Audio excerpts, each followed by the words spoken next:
cheaply. What we wanted to do is get our arm around what we consider to be the important features that needed to be restored because they have an important role in the habitat life cycles of species, or they provide enormous floodwater benefit and flow attenuation, things like that. So we have a list, and we've got a top 10 list in each of the tributaries. And so one of our goals with federal funding is to drive a lot of that money to restore, protect what we consider to be important habitat and resource features of the river. So those are all benchmarks that we want to be able to track and measure as we go forward. So whether it's tributary stewardship or restoration or protection of important features or elimination of key point stressors, those will all be things that I think the community can watch and support as well. And ultimately, I think, too, business and job formation in terms of new technologies that can be harnessed as we deal with these things, which is really the main point of my remarks. So. Jim, most of the Cuyahoga River that's in the city of Cleveland is steel bulkheaded sides. Could you update us on the green bulkhead and the opportunities for that relating to the new parts of the towpath trail and so forth that might come through, and where the funding sources might come for that? Thank you. The ship channel, essentially the entire length of the ship channel has armored bulkheads, and they present a problem in terms of aquatic habitat that migrate. Adult fish can get into the river and swim upstream, spawn in the upstream areas of the park, and then the larval fish have to migrate downstream. The movement of fragile, small larval fish down through the ship channel is very problematic because they're weak and small, and where they would drift with a current, there is no current in the ship channel, and so the fish need energy, which means they need food and shelter. So the issue of adding habitat in bulkhead areas has been a priority of ours, and we've studied it in a variety of ways with OEPA and the Corps of Engineers and other studies. We developed a program trying to add what we call green bulkheads, a way to promote maritime commerce and habitat additions within the confines of the ship channel so we can have integrated benefit, maintain our commerce, but also restore our habitat. And we had a prototype development project, and I will say, and Bill was part of that, a terrific team of completely unrelated experts. Never knew each other, but brought enormous expertise in their subject matter to problem solving in an area. And whether it was rubber manufacturing or wetland plants or larval fish life cycles, we assembled people that we thought could really help each other be smarter. We developed a series of design ideas.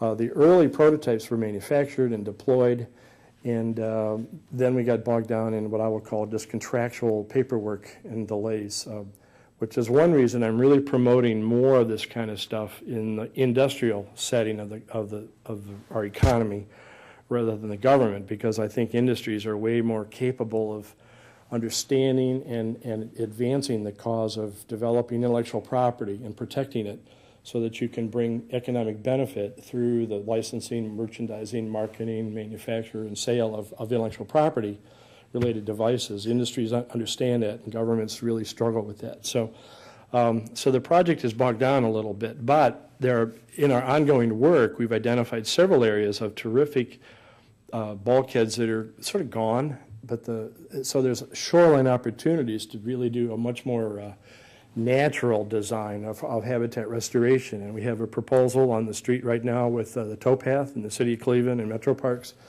to restore approximately 3,000 lineal feet of the river in a natural habitat setting, and also restore the terrestrial habitat with Metro Parks with native species, and then bring the towpath trail through that parcel.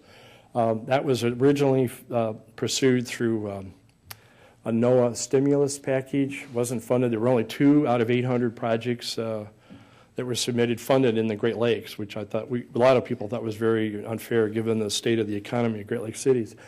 But we continue to keep and refine the proposal, and we're advancing now the purchase of the property through the Clean Ohio Act, and we think we can bring a lot of restoration money to the aquatic habitat portions from some of the Great Lakes money, and there's similar funds that are available for terrestrial areas as well.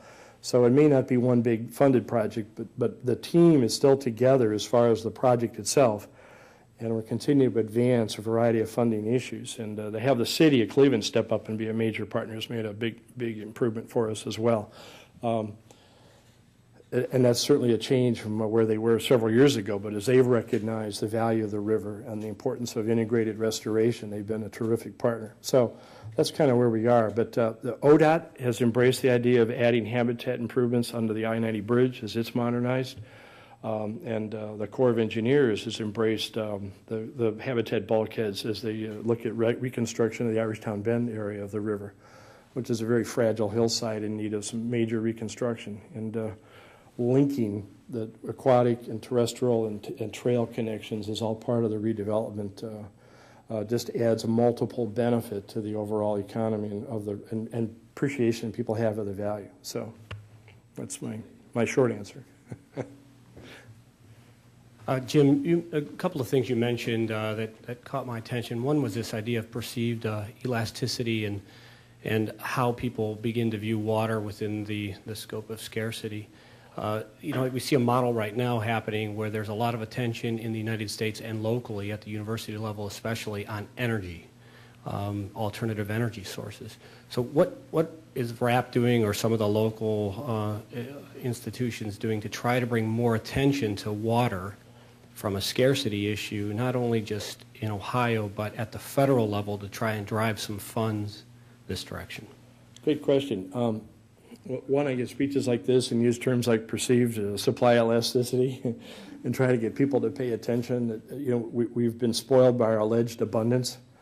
And it was interesting to watch this crowd. As I mentioned, there's only 1.2% of the Great Lakes is really available on a renewable basis. A lot of people didn't realize that, and you could see a lot of eyebrows kind of roll back a little bit and say, wow. People have to have a different set of evaluation there. Well, going forward in terms of best practices on say a building site or a development site or a community site, water efficiency, water utilization budgets and planning has to be part of the process.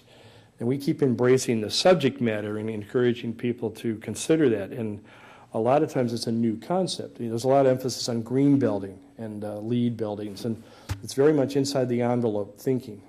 Windows, light bulbs, air handling, that kind of stuff. But very little emphasis on what do you do with the water that hits the roof or the parking lot, and where does it run off, and what's your impact on those kinds of things.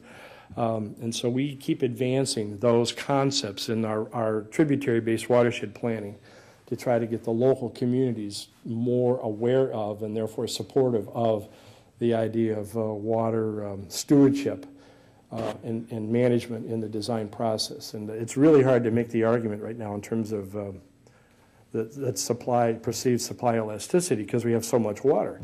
And the city of Cleveland actually used to make a lot of money on their water system, but because industries moved away, the big consumers became more efficient, they actually have surplus capacity that causes the water department to, I don't think it produces near the general revenue surplus that it used to. I don't know if it needs subsidy yet or not, but I know it's very, it's not the money machine it used to be. And but as people understand, as energy processing costs and pumping and moving water become more integrated into people's thinking and the weight of water, and geez, if we use less water, we wouldn't have to pump it so much, and our energy budget might be more efficient. People will get a little bit smarter about it, but people have to think full circle, the integrated benefit of really the whole relationship. So proselytizing, communicating, and embedding the idea of watershed management in local plans is sort of our approach in doing that, because that gives us footprint in a lot of other communities, multiplies our effort then by the number of trib groups and local communities that are embracing the subject.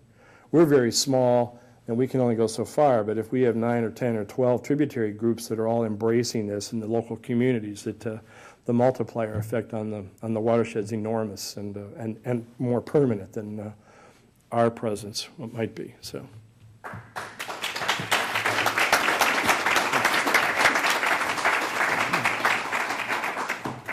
Today at the City Club of Cleveland, we've been listening to Jim White, Executive Director, Cuyahoga River Remedial Action Plan. Thank you, Mr. White. Thank you, ladies and gentlemen. This forum is now adjourned.